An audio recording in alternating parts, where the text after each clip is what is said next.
నమస్కారం SDV news కి స్వాగతం నేను స్వప్న ముందుగా హెడ్లైన్స్ చూద్దాం పేదలందరికీ ఇళ్లు పథకంలో భాగంగా ఇప్పటివరకు 4500 కోట్ల రూపాయలు బ్యాంకు రుణాలుగా అందించామన్న సీఎం జగనన్న ఇళ్ల నిర్మాణాలను త్వరితగతిన పూర్తి చేసి లబ్ధిదారులకు అందిస్తామని హామీ గుడివాడలో ఉద్రిక్త వాతావరణం వైసీపీ టీడీపీ జనసేన పార్టీ శ్రేణుల మధ్య యుద్ధ వాతావరణం 1000 మంది బాలకృష్ణులు చంద్రబాబులు వచ్చిన జూనియర్ ఎన్టీఆర్ ని ఏమీ చేయలేరని హెచ్చరించిన ఎమ్మెల్యే కొడాలి నాని చంద్రబాబు తలక్రిందులుగా తపస్సు చేసిన 2024లో అధికారంలోకి రాలేరని జోస్యం చెప్పిన ఎంపీ కేశినేని నాని లోకేష్ ను సీఎంగా చేసేందుకే చంద్రబాబు కష్టపడుతున్నారు తప్ప పేదల పట్ల చిత్తశుద్ధి లేదని విమర్శ రేపు భారత రాజ్యాంగ నిర్మాత అంబేద్కర్ విగ్రహ ఆవిష్కరణ ఏర్పాట్లన్నీ పూర్తి చేశామన్న కలెక్టర్ డలీరావు సిపి కాంతిరాణా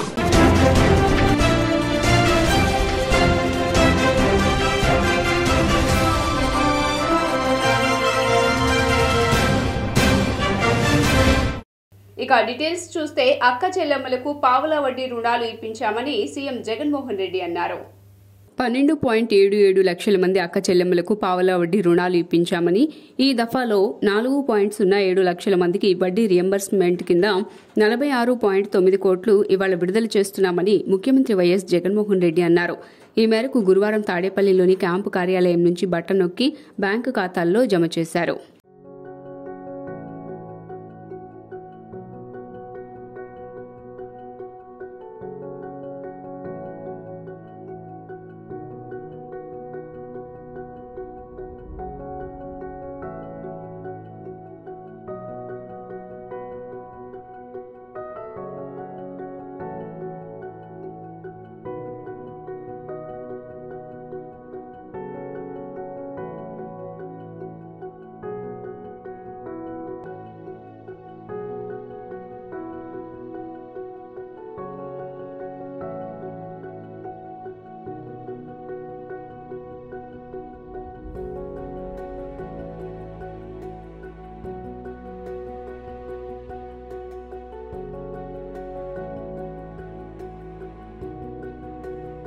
వెయ్యి మంది బాలకృష్ణలు చంద్రబాబులు వచ్చిన జూనియర్ ఎన్టీఆర్ ను ఏమీ చేయలేరని మాజీ మంత్రి కొడాలి నాని ఎద్దేవా చేశారు నారా లోకేష్ కోసం జూనియర్ ఎన్టీఆర్ ను సర్వనాశనం చేసే ప్రయత్నం చేస్తున్నారంటూ వైసీపీ ఎమ్మెల్యే మాజీ మంత్రి కొడాలి నాని మండిపడ్డారు ఈ రోజు ఎన్టీఆర్ ఘాట్ వద్ద ఏర్పాటు చేసిన జూనియర్ ఎన్టీఆర్ ఫ్లెక్సీలను తొలగించినట్లుగా కొన్ని మీడియా ఛానళ్లలో వార్తలు వచ్చాయి ఈ నేపథ్యంలో కొడాలి నాని గుడివాడలో మీడియాతో మాట్లాడుతూ వాళ్లది నీచాతి నీచమైన బుద్ధి అని తీవ్ర వ్యాఖ్యలు చేశారు 1000 మంది చంద్రబాబులు బాలకృష్ణలు వచ్చిన జూనియర్ ఎన్టీఆర్ ను ఏమీ చేయలేరని అన్నారు ఎన్టీఆర్ కు వెన్నుపోటు పొడిచిన వారు ఆయన వర్ధంతిని చేయటం ఏంటని కొడాలి నాని ఎద్దేవా చేశారు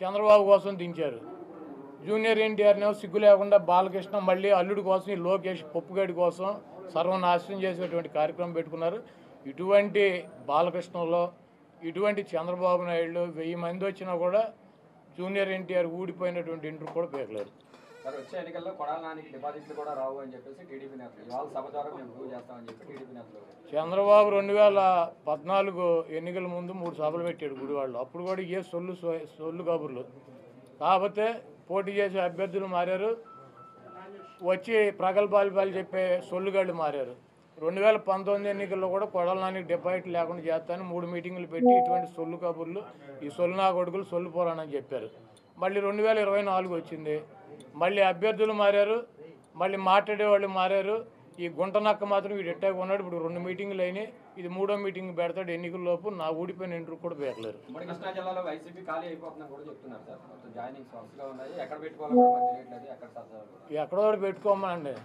బాబు కొడుకులు ఇద్దరు పుస్తకాలు పెట్టుకుంటారు కదా ఎర్ర బుక్కులు అక్కడ పెట్టుకోమనండి బాబు కొడుకులు ఎర్ర బుక్కునే చించి తోసుకోమని చెప్పి కదా వీళ్ళని కూడా ఎక్కడో దోసుకోమని చెప్పండి జన సమీకరణ రాకుండా పోలీసులు అడ్డుకుంటున్నారు అని చెప్తారు అసలు చంద్రబాబు గుడివాళ్ళు ఎవడొస్తాడు కాదు చంద్రబాబుని గుడివాళ్ళలో పట్టించుకునేవాడు వాడు దొంగ 420 గాడు అని తెలియదు మా గుడివాళ్ళలో మాకు ఎన్టీ రామారావుని అంత మహోన్నతుడిని పార్టీ నుంచి తొలగించి ముఖ్యమంత్రి పదవి కొట్టేసి మా ప్రాంతం వాడిని సంకనాకి ఇచ్చేసినటువంటి వెధవీడు అని తెలియదు వీడికి ఎవడొస్తాడు చంద్రబాబు నాయుడికి జనం వస్తారా అంటే 1,00,000 మందితో సాప్ పెడుతున్నామని టీడీపీ నాయకులు చెప్తున్నారు కదా సార్ 2 లక్షలు అన్నారు ఇప్పుడు 1,00,000కు వచ్చారా పచ్చ ముసుగులో పడి అంగన్వాడీలు మోసపోవద్దని ఏపీఎస్ఎఫ్ఎల్ చైర్మన్ పూనూరు గౌతమ్ రెడ్డి అన్నారు కార్మిక వర్గాన్ని గుర్తించిన ఏకైక నాయకుడు సీఎం జగన్మోహన్ రెడ్డి అని APSFL chairman, YSRCP trade union అధ్యక్షులు పూనూరు గౌతమ్ రెడ్డి అన్నారు.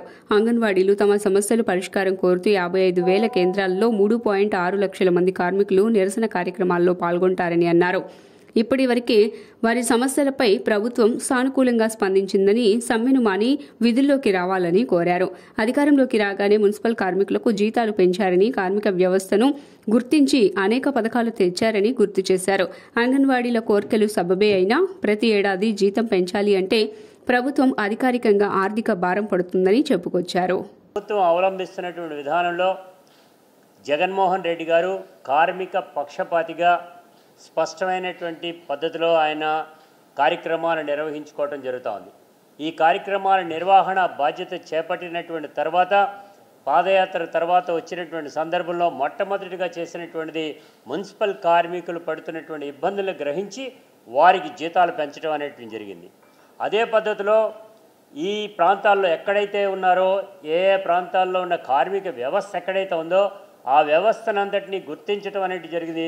అందరి యొక్క జీవితాల్లో మేలు చేయడానికి దర్జీలు కావచ్చు, దోబీలు కావచ్చు, లేకపోతే కనుక ఆటో డ్రైవర్లు కావచ్చు, లేకపోతే మత్స్యకారులు కావచ్చు, అనేక చేనేత కార్మికులు కావచ్చు, వీరందరి యొక్క జీవితాల్లో ముందుకు తీసుకెళ్ళడానికి జీతాలు పెంచినటువంటి కార్మిక వర్గాన్ని గుర్తించినటువంటి మహానుభావుడుగా జగన్మోహన్ రెడ్డి గారు ఉన్నారు. అదే తరహాలో ఈ అంగన్వాడీ వర్కర్లు 7,000 జీతంతో ప్రయాణం చేస్తున్నటువంటి వారందరికీ కూడా 11,500 రూపాయలు ఆయన ఇవ్వటం అనేటువంటి జరిగింది. ఆ జరిగినటువంటి సందర్భంలో హెల్పర్స్గా ఉండేటువంటి వాళ్ళు 4,000 ఉండేటువంటి వాళ్ళు 7,000 చేయటం అనేటువంటిది, అదే పద్ధతిలో ఇది ఎందుకు చేస్తున్నావురా బాబు ఈ వర్క్ అనేటువంటి సందర్భంలో కూడా ఆయన దీన్ని గుర్తించడం అనేటువంటి జరిగింది. వీరి ద్వారా ఈ రాష్ట్రంలో ఉండేటువంటి గర్భిణీలు ఎవరైతే ఉన్నారో, ఎవరైతే చిన్నపిల్లలు ఉన్నారో వారి యొక్క ఆరోగ్యాన్ని పరిరక్షించేటువంటి పద్ధతిలో ఈ ఎంపీ కేశినేని నానిపై మాజీ ఎమ్మెల్సీ బుద్దా వెంకన్న తీవ్ర స్థాయిలో విరుచుకుపడ్డారు. ఎన్టీఆర్ 28వ వర్ధంతిని పురస్కరించుకుని మాజీ ఎమ్మెల్సీ బుద్దా వెంకన్న కార్యాలయంలో ఎన్టీఆర్ చిత్రపటానికి టీడీపీ నేతలు కేశినేని చిన్ని, బుద్దా వెంకన్న, నాగుల్ మీరాలు పూలమాల వేసి నివాళులర్పించారు. ఈ సందర్భంగా కేశినేని చిన్ని మాట్లాడుతూ సంక్షేమ పథకాలంటే ముఖ్యంగా గుర్తుకు వచ్చేది చంద్రబాబు అని అన్నారు. ఆయన తెలుగు జాతికి గర్వకారణమని, ఆ మహానటుడు బాటలోనే తాము నడుస్తామని తెలిపారు. విజయవాడ పశ్చిమ నియోజకవర్గంలో టీడీపీ జెండా ఎగరవేస్తామన్నారు. వచ్చే ఎన్నికల్లో తెలుగుదేశం పార్టీ విజయకేతనం ఎగరవేస్తామన్నారు. రాష్ట్ర వ్యాప్తంగా తెలుగుదేశం పార్టీ ఎప్పుడు అధికారంలోకి వస్తుందా అని ఎదురు చూస్తున్నారని తెలిపారు. ఏమన్నా లేతే మంచోడు కదా ఒకసారి లెగు అన్నారు. వాళ్ళు లెగల ఏంటి లెగట్లేదని చూస్తే 2 కాళ్ళు లేవు. అలాంటి వాడు కేసినేని అని తెలుగుదేశం పార్టీలో ఉండి ఇన్నాళ్ళు నోరుతో బతికాడు. ఎవరి మీద నోరు? జగన్మోహన్ రెడ్డి మీద కాదు, వైసీపీ ఎంపీల మీద కాదు, వైసీపీ ఎమ్మెల్యేల మీద కాదు, వైసీపీ మంత్రుల మీద కాదు, అధిష్టానం మీద ఇండైరెక్ట్గా పేర్లు ఎత్తకుండా కృష్ణా జిల్లాలో ఉన్నటువంటి నాయకుల మీద. నీకు దమ్ము ధైర్యం అంటే నువ్వు నిజాయితీ పరుణ్ణి అంటావు కదా, నీ నిజాయితీ నీ చిత్తశుద్ధి నిరూపించుకోవడానికి నువ్వు పేర్లు చెప్పి ఎవడెవడో ఏ అవినీతి చేశాడో, ఎవడెవడో ఏ బుక్ ఆఫ్ చేశాడో, ఎవడెవడో కాల్ మనీ చేశాడో, లేకపోతే ఎవడెవడో సెక్స్ రాకెట్లు చేశాడో, ఎవడెవడో ఇంకా 420 పనులు చేశారో పేర్లు పెట్టి చెప్పు. గారి వర్ధంతి సందర్భంగా ఆయనకి పశ్చిమ నియోజకవర్గం నుంచి ఘన నివాళులు అర్పించడం జరిగింది. మా అన్న బుద్దా వెంకన్న గారు మరియు మా గురువుగారైన మీరా గారు, మిగతా నాయకులు, కార్యకర్తలు అందరం కలిసి ఘన నివాళులు అర్పిస్తున్నాం. ఇవాళ మేమందరం ఆయన కుటుంబ సభ్యులం, అంటే తెలుగుదేశం కుటుంబ సభ్యులమైనందుకు మేమందరం గర్వకారణంగా ఫీల్ అవుతున్నాం. ఎందుకంటే రామారావు గారి గురించి చెప్పుకుంటే ఎంత చెప్పుకున్నా తరగని చరిత్ర. వారు స్థాపించిన ఈ తెలుగుదేశం పార్టీ కూడు గుడ్డ నీడ నిదానంతో స్టార్ట్ అయిన ఈ తెలుగుదేశం పార్టీలో ఎంతోమంది పేదలకు ఎన్నో సంక్షేమ కార్యక్రమాలు వారి ద్వారా అమలవటం జరిగింది. ఆత్మ గౌరవాన్ని సాటి చెప్పినటువంటి చరిత్ర పురుషుడు, కారణ జన్ముడు, అందరికీ అన్న స్వర్గీయ ఎన్టీ రామారావు గారి వర్ధంతి వేడుకల్ని విజయవాడ పశ్చిమ నియోజకవర్గంలో 22 డివిజన్లో కూడా వస్త్రదానం, అన్నదానం, వారికి ఘనమైనటువంటి నివాళులర్పించేటువంటి భాగంలో ఇవాళ ఈ కార్యక్రమానికి ముఖ్య అతిథిగా విచ్చేసినటువంటి కాబోయే ఎంపీ, ఖచ్చితంగా కాబోయే ఎంపీ కేసినేని చిన్ని గారికి, అలాగే తమ్ముడు బుద్ధ వెంకన్న గారికి. డాక్టర్ బిఆర్ అంబేద్కర్ విగ్రహ ఆవిష్కరణ కార్యక్రమానికి పటిష్ట చర్యలు తీసుకున్నామని collector Dilli Rao, police commissioner Kanthi Rana Tata తెలిపారు. భారత రాజ్యాంగ నిర్మాత డాక్టర్ బిఆర్ అంబేద్కర్ విగ్రహ ఆవిష్కరణ కార్యక్రమానికి పటిష్టమైన చర్యలు తీసుకున్నామని collector Dilli Rao, police commissioner Kanthi Rana Tata తెలిపారు. ఈ కార్యక్రమానికి విశేష సంఖ్యలో ప్రజలు తరలివచ్చే అవకాశం ఉన్న దృష్ట్యా పలు జాగ్రత్తలు చేపడుతున్నట్లు వివరించారు. గుంటూరు వైపు నుంచి అంటే గుంటూరు, పల్నాడు, బాపట్ల, ప్రకాశం, నెల్లూరు, తిరుపతి, చిత్తూరు, అన్నమయ్య, వైఎస్ఆర్, నంద్యాల, అనంతపూర్, సత్యసాయి, కర్నూలు మొత్తం కలిపి ఒక 1200 వెహికల్స్ వరకు వస్తున్నాయి. Coming from Guntur side towards into Vijayawada via వారధి. సో అన్నిటికి కూడా మనము ఎలైటింగ్ పాయింట్ ఎంజీ రోడ్డు, అంటే దిగే point MG road, veterinary junction ఒకటి, తర్వాత డివి మేనర్ జంక్షన్ ఒకటి, అదేవిధంగా పీవీపీ జంక్షన్ కూడా ఇవ్వడం జరిగింది. వీటి రూట్ ఎట్లా అంటే వారధి నుంచి స్ట్రైట్గా బెంచ్ సర్కిల్ వచ్చి బెంచ్ సర్కిల్ దగ్గర ఎంజీ రోడ్లోకి లెఫ్ట్ హ్యాండ్ తీసుకొని ఏవైతే ఈ జంక్షన్ కటింగ్స్ ఉన్నాయో పీవీపీ, డివి మేనర్, అదేవిధంగా వెటనరీ జంక్షన్ కటింగ్స్ ఉన్నాయో అక్కడ పబ్లిక్ని దింపిన తర్వాత రైట్ హ్యాండ్ తీసుకొని సిద్ధార్థ స్కూలు, సిద్ధార్థ అకాడమీ, అదేవిధంగా సార్ ఇప్పుడు బ్రీఫ్ చేసినటువంటి విధంగా ఎంతమంది వస్తారు, ఎలా ఉంటుంది, ఎక్కడ ప్రోగ్రామ్ ఉంటుంది, తర్వాత ఎన్ని వెహికల్స్ వస్తాయి, ఏ విధంగా పార్కింగ్ ఏరియాస్ ఉంటాయి, ఇదంతా కూడా అనేటువంటిది చెప్పున్నారు. సో ప్రోగ్రాము రేపు 19వ తారీఖున 4:30 నుండి 8 గంటల వరకు ప్రోగ్రామ్ అనేది సుమారుగా ఈ 3.5 గంటలు అనేది ప్రోగ్రామ్ ఉంటుంది. 1 గంటన్నర వరకు ప్రోగ్రామ్ అనేది ఇందిరాగాంధీ మున్సిపల్ స్టేడియంలో బహిరంగ సభ అనేది జరుగుతుంది. 1-2 గంటలు అనేది మన స్టాచ్యూ దగ్గర అనేది వారు సీఎం గారు అనేటువంటిది ఉంటుంది. బట్ యాక్చువల్గా ఎఫెక్టివ్గా చెప్పాలంటే 1 అవర్ అనేటువంటిది అనుకోవాలి. సో ఇది ప్రోగ్రామ్ ఉంటుంది. అయితే మొత్తంగా 1,50,000 వరకు 1.5 lakh వరకు మొత్తం 3,000 ప్లస్ అనేటువంటిది వెహికల్స్లో ఇతర ట్రాన్స్పోర్ట్ ద్వారా అన్ని ద్వారా అనేటువంటిది మేము మొబిలైజ్. గుడివాడలో టీడీపీ జనసేన శ్రేణుల ఓవర్ యాక్షన్కి ఉద్రిక్త వాతావరణం చోటు చేసుకుంది. రోడ్డుకు అడ్డంగా బైకులను నిలిపిన టీడీపీ జనసేన కార్యకర్తలు వైఎస్ఆర్సీపీ శ్రేణులను రెచ్చగొట్టేలా వ్యవహరించారు. పోలీసులు నచ్చచెప్పినా వినకుండా రెచ్చగొట్టేలా చర్యలకు టీడీపీ పాల్పడింది. కాగా గుడివాడ రాజకీయం హీటెక్కింది. వైఎస్ఆర్సీపీ కొడాలి నాని ఆధ్వర్యంలో ఎప్పట్లాగే ఎన్టీఆర్ వర్ధంతి వేడుకలు, అదే సమయంలో టీడీపీ అధినేత చంద్రబాబు రా కదలిరా సభ గుడివాడ సెంటర్లో ఇద్దరు నేతల పోటీల్లో ఫ్లెక్సీలు వెలిశాయి. ఇరు వర్గాల కార్యకర్తలు భారీ సంఖ్యలో పోగయ్యారు. అంతే దెబ్బకు అక్కడి రాజకీయం వేడెక్కింది. శాంతి భద్రతలకు భంగం వాటిల్లే ప్రమాదం ఉండటంతో పోలీసులు అప్రమత్తమయ్యారు.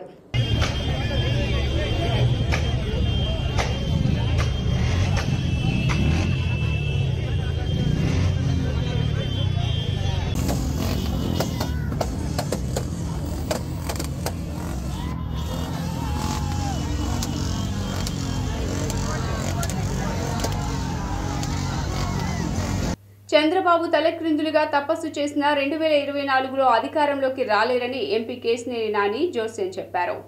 విజయవాడలో జరిగిన ఎన్టీఆర్ వర్ధంతి కార్యక్రమంలో గురువారం ఆయన మీడియాతో మాట్లాడారు. కొడుకును ముఖ్యమంత్రిగా చేసేందుకే చంద్రబాబు కష్టపడుతున్నారని, పేదల పట్ల చిత్తశుద్ది లేదని అన్నారు. 2014 నుంచి 2019 వరకు ప్రజలు ఈ విషయాన్ని అర్థం చేసుకున్నారని నాని వ్యాఖ్యానించారు. చంద్రబాబు నాయుడు గారిని పట్టించుకునేది ఎవరండి? ఆయన తలకిందుగా తపస్సు చేసిన అధికారంలో రావట్లేదు. ఆయన 2014లో గెలిచిన తర్వాత ఏదో అద్భుతాలు సృష్టిస్తాడని మేము అందరం కూడా భావించాం. ఆయన 2014లో గెలిచిన తర్వాత కేవలం కొడుకు కోసం, కొడుకు అధికారంలో ఉండడం కోసం, కొడుకుని అధికారంలో ముఖ్యమంత్రి చేయడం కోసం ఆయన కష్టపడుతున్నారు తప్ప ఆయన నిజంగా కూడా ఈ రాష్ట్రం పట్ల చిత్తశుద్ధి లేదు ఆయనకి. అది 2014 నుంచి 19 వరకు ప్రజలంతా అర్థం చేసుకున్నారు. ఇప్పుడైనా కొడుకును ముఖ్యమంత్రి చేయాలని తప్ప ఆయనకు రెండో ఆలోచన లేదు. నందమూరి తారక రామారావు వర్ధంతి సందర్భంగా మైలవరంలో ఎన్టీఆర్ విగ్రహం వద్ద వర్ధంతి సభను నిర్వహించారు. అనంతరం మాజీ మంత్రి దేవినేని ఉమామహేశ్వరరావు ప్రజలకు ఎన్టీఆర్ చేసిన సేవలను వివరించారు. ఆంధ్రులకు మరువలేని మహానేత నందమూరి తారక రామారావు అని, ఆయన అడుగుజాడల్లో నడుస్తామని తెలిపారు. పేదలకు అనేక పథకాలను ప్రవేశపెట్టిన మహోన్నత వ్యక్తి ఎన్టీఆర్ అని కొనియాడారు. ఏ ఆశయాల కోసం పార్టీని స్థాపించారో సమాజమే దేవాలయం, సమాజమే దేవాలయం, సమాజమే దేవాలయం, అదే మన నినాదం కావాలి పేదవాడికి. అందుకనే P4 ప్రజలు, ప్రభుత్వం అందరూ కూడా కలిసి పేదవాడిని పెద్దవాడిని చేయాలి. 1000 రూపాయలు ఇచ్చో, 2000 ఇచ్చో, 10,000 ఇచ్చో కాదు. ఆ కుటుంబానికి ఉపాధి ఇవ్వాలి, ఆ కుటుంబానికి ఉద్యోగం ఇవ్వాలి, ఆ పిల్లలను చదివించాలి. 5 కిలో బియ్యంగా 40 ఏళ్ల క్రితమే ఇచ్చిన మహానుభావుడు స్వర్గీయ నందమూరి తారక రామారావు గారు. ఇవాళ పేదవాడి పక్కా ఇల్లు 6,000తో ప్రారంభం చేశాడు ఆయన. ఇవాళ లక్షలైనాయి, టిక్కో ఇళ్ళు అయినాయి, జయనిర్ణయం ఇళ్ళు అయినాయి. వాళ్ళు చెప్పుకునే పేర్లు పెట్టుకునే ఇళ్ళన్నీ కూడా ఎన్టీ రామారావు గారు.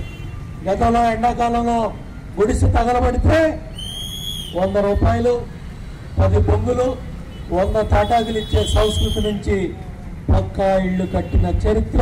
తెలుగువారి ఖ్యాతిని ప్రపంచ స్థాయికి తీసుకువెళ్లిన మహనీయుడు ఎన్టీఆర్ అని ఎమ్మెల్యే గద్దె రామ్మోహన్ అన్నారు. నందమూరి తారక రామారావు 28వ వర్ధంతి సందర్భంగా గురువారం పటమట ఎన్టీఆర్ సర్కిల్లో ఎన్టీఆర్ విగ్రహానికి ఎమ్మెల్యే గద్దె రామ్మోహన్, కేశినేని శివనాథ్లు పూలమాల వేసి నివాళులర్పించారు. అనంతరం పండ్లు పంపిణీ చేశారు. ఈ సందర్భంగా ఎమ్మెల్యే గద్దె మాట్లాడుతూ నందమూరి తారక రామారావు రోజు ఉదయం చూసి ఆయన దర్శనం చేసుకున్నా మరలా వెనక్కి వచ్చి ఆయనపై బెంగవేసి మళ్లీ మధ్యాహ్నానికే చూడాలనిపిస్తోందన్నారు. ఎన్టీఆర్ గురించి ఎంత చెప్పినా ఇంకా చెప్పాల్సిందే ఎంతో ఉంటుందని, ఎన్టీఆర్ జీవితం ఒక పుస్తక భాండాగారమన్నారు. నందమూరి తారక రామారావు జీవితంలో సినిమా రంగంలో గానీ, విద్యా విధానంలో గానీ, ఉద్యోగం చేసిన విధానంలో గానీ, రాజకీయ రంగంలో గానీ ఎన్టీఆర్ తీసుకున్న నిర్ణయాలు చరిత్రలో నిలిచిపోయేవే తప్ప మామూలు విషయాలు కాదన్నారు.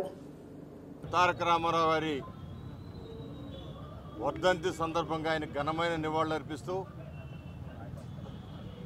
నందమూరి తారక రామారావు గారిని గురించి ఎన్నిసార్లు చెప్పినా ఇంకా చెప్పవలసింది చాలా ఉంది అనే విధంగాను, గతంలో మాకు బాగా గుర్తు ఆయన ఉదయం వెళ్ళి ఒకసారి చూసి ఆయన దర్శించుకున్న తర్వాత మరలా వెనక్కి వస్తే 2 గంటలకు మరలా బెంగేస్తుంది ఆయన మీద. ఎన్నిసార్లు చూసినా తనివి తీరని రూపం నందమూరి తారక రామారావు గారు. ఆయన జీవితం ఒక పుస్తక భండాగారం.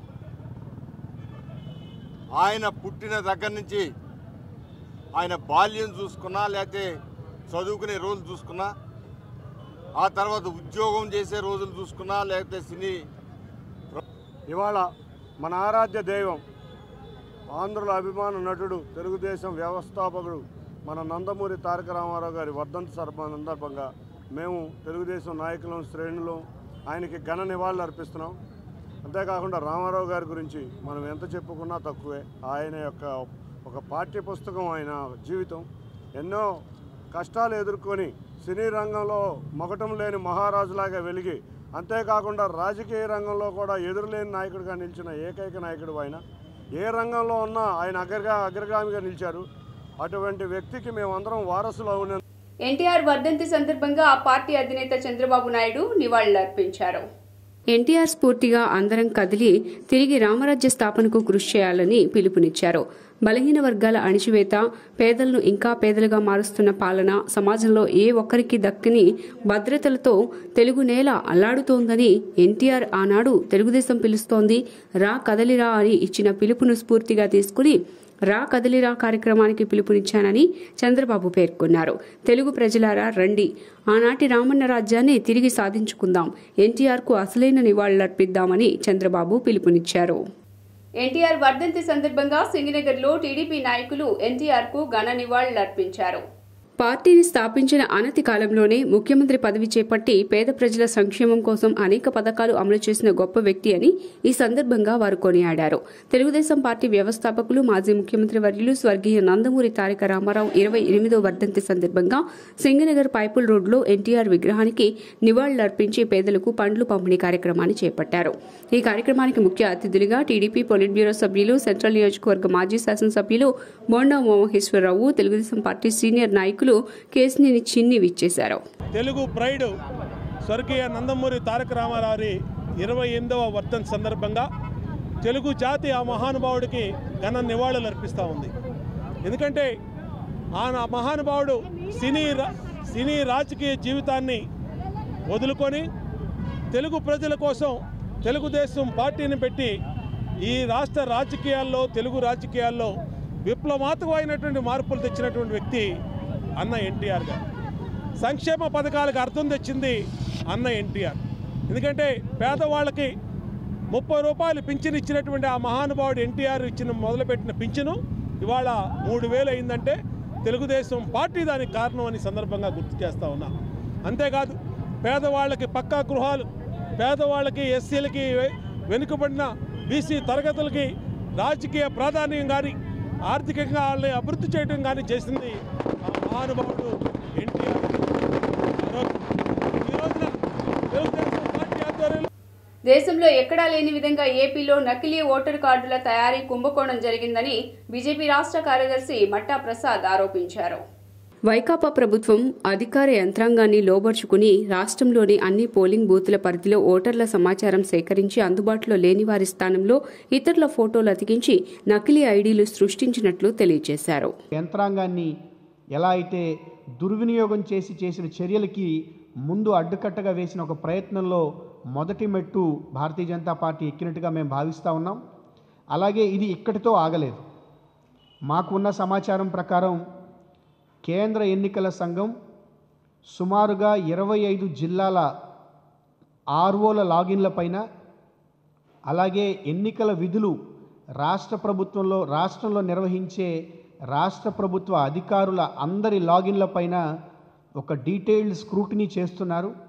ఈ ఒక్క అన్నమయ్య జిల్లా కలెక్టర్ గారు వ్యక్తిగతంగా ఎవరి మీద భారతీయ జనతా పార్టీకి కోపం ఉండదు, కానీ ఏ అధికారి అయితే ఎన్నికల విధులు నిర్వహిస్తూ అత్యంత కాన్ఫిడెన్షియల్ ఇన్ఫర్మేషన్ అయిన ఎన్నికల సంఘం సమాచారాన్ని లీక్ చేస్తూ వేరే వారికి వాళ్ళ లాగిన్లు అప్పచెప్తూ ఇలాంటి చర్యలకి తెలుసో తెలియకో పాల్పడ్డారో ఈ రాష్ట్రంలో ఉన్న 25 జిల్లాల ప్రతి ఆర్ఓ లాగిన్స్ మీద, క్రెడెన్షియల్స్ మీద స్క్రూటినీ జరుగుతూ ఉంది. ఈరోజు ఎలక్షన్ కమిషన్ తీసుకున్న సస్పెన్షన్ నిర్ణయం ఒక్క నిర్ణయం మాత్రమే. ఇలాంటి ఆఫీసర్లు అనేక మంది జగన్మోహన్ రెడ్డి గారి దెబ్బకి తెలుగు జాతి ఆత్మగౌరవాన్ని విశ్వవ్యాప్తం చేసిన ఘనత మాజీ సీఎం స్వర్గీయ ఎన్టీ రామారావుకే దక్కుతుందని వైసీపీ తూర్పు నియోజకవర్గ ఇన్ఛార్జ్ దేవినేని అవినాష్ అన్నారు. టీడీపీ వ్యవస్థాపక అధ్యక్షుడు స్వర్గీయ ఎన్టీఆర్ 28వ వర్ధంతి వేడుకలు రాష్ట్ర వ్యాప్తంగా జరుగుతున్నాయి. ఈ నేపథ్యంలో వైఎస్ఆర్సీపీ తూర్పు నియోజకవర్గ సమన్వయకర్త దేవినేని అవినాష్ 6వ డివిజన్ కార్పొరేటర్ వియ్యపు అమర్నాథ్ ఆధ్వర్యంలో చుట్టుగుంటలోని డిఆర్ఆర్ కాంప్లెక్స్ ప్రాంగణంలో ఎన్టీఆర్, దేవినేని నెహ్రూ విగ్రహాలకు పూలమాలలు వేసి ఘన నివాళులర్పించారు. అనంతరం మాట్లాడిన నేతలు తెలుగు జాతి ఆత్మగౌరవం నలుదిశలా వ్యాపింపచేసిన ఘనత టీడీపీ వ్యవస్థాపక అధ్యక్షుడు స్వర్గీయ నందమూరి తారక రామారావుకు దక్కుతుందని కొనియాడారు. వైఎస్ఆర్ కాంగ్రెస్ పార్టీ విజయవాడ తూర్పు నియోజకవర్గం ఆధ్వర్యంలో, అదేవిధంగా 6వ డివిజన్ కార్పొరేటర్ సోదరులు వియ్యపు అమర్నాథ్ గారు ఒక ఆధ్వర్యంలో ఆంధ్రప్రదేశ్ రాష్ట్ర మాజీ ముఖ్యమంత్రి వర్యులు ఈరోజు తెలుగు జాతి ఆత్మగౌరవాన్ని ప్రపంచవ్యాప్తంగా చాటి చెప్పిన పెద్దలు గౌరవనీయులు నందమూరి తారక రామారావు గారు ఒక వర్ధంతి కార్యక్రమం నిర్వహిస్తాం. ఆయనకి ఘనంగా నివాళులర్పిస్తాం. నందమూరి తారక రామారావు గారు అలాంటి ముఖ్యమంత్రిగా పనిచేసిన నందమూరి తారక రామారావు గారిని ఈరోజు ఇప్పుడు తెలుగుదేశం పార్టీ అధ్యక్షులు నారా చంద్రబాబు నాయుడు అన్యాయంగా వెన్నుపోటు పొడిచి ఆయన పదవి నుంచి దించేసి ఈరోజు తెలుగుదేశం పార్టీకి రామారావు గారు అక్కర్లేదని చెప్పిన వ్యక్తి ఎవరు ఉన్నారంటే అది నారా చంద్రబాబు నాయుడు. కానీ ఇంకో పక్క ఆ రోజున స్వర్గీయ వైఎస్ రాజశేఖర రెడ్డి గారిని మనం చూసుకున్నాం. ఏదైతే రామారావు గారు చేపట్టిన ₹2 కిలో బియ్యం ఉందో దాన్ని మళ్ళీ 2004-2009 సమయంలో చేసిన నాయకులు స్వర్గీయ వైఎస్ రాజశేఖర రెడ్డి గారు. వార్తలు ముగించే ముందు హెడ్లైన్స్ మరోసారి. పేదలందరికీ ఇళ్లు పథకంలో భాగంగా ఇప్పటి వరకు 4,500 కోట్ల రూపాయలు బ్యాంకు రుణాలుగా అందించామన్న సీఎం జగన్. జగనన్న ఇళ్ల నిర్మాణాలను త్వరితగతిన పూర్తి చేసి లబ్ధిదారులకు అందిస్తామని హామీ. గుడివాడలో ఉద్రిక్త వాతావరణం. వైసీపీ, టీడీపీ, జనసేన పార్టీ శ్రేణుల మధ్య యుద్ధ వాతావరణం. 1000 మంది బాలకృష్ణులు, చంద్రబాబులు వచ్చిన జూనియర్ ఎన్టీఆర్ ని ఏమీ చేయలేరని హెచ్చరించిన ఎమ్మెల్యే కొడాలి నాని. చంద్రబాబు తలక్రిందులుగా తపస్సు చేసిన 2024లో అధికారంలోకి రాలేరని జోస్యం చెప్పిన ఎంపీ కేశినేని నాని. లోకేష్ ను సీఎంగా చేసేందుకే చంద్రబాబు కష్టపడుతున్నారు తప్ప పేదల పట్ల చిత్తశుద్ధి లేదని విమర్శ. రేపు భారత రాజ్యాంగ నిర్మాత అంబేద్కర్ విగ్రహ ఆవిష్కరణ ఏర్పాట్లన్నీ పూర్తి చేశామన్న collector Dilli Rao, CP Kanthi Rana. SDV news ఇంతటితో సమాప్తం. తిరిగి వార్తల్లో మళ్ళీ కలుద్దాం. అంతవరకు సెలవు. నమస్కారం.